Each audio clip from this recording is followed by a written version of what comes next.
Yeah, and the house on above, it's in Sweden. It's in Sweden. It's in a very, very remote place. You have to drive on your snowmobile, on your scooter, for an hour in the winter. So there's no road network. It's very close to one of the most important trails of Sweden. And it was done for a family that wanted to go there and just experience nature. And actually, one of the things they said is like, okay, we want to be here as a family. We want one big space, but we want it to be safe because there are many big animals. So we don't want to open our window and find a bear looking at us, or we don't want big elks knocking on our window. So the whole house is elevated, and underneath we just have the garage for the scooters, all the fishing gear in the summer, and what we call a mud entrance. So basically, it's a small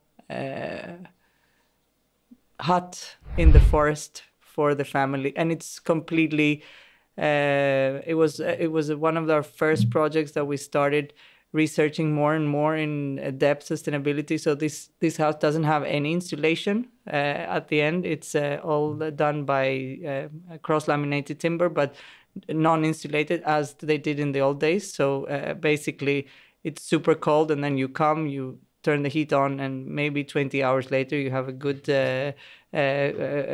quality temperature. But that means that you don't have problems in trapping inside mold or humidity or things like that. Sorry. And it's completely the water. The water comes from the river, and all electricity is solar or battery charged solar. So it's Sweden. Yes.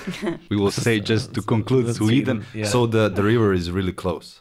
It's quite close, but you have to go with the buckets and fill them up. And okay, it's part of the experience. Yeah, you can walk. You can walk, of course. If the client has a fishing gear there, so yes. he can walk. So yes. Amazing, amazingly. I hope that we will, in our life, that we will witness this kind of architecture in our country.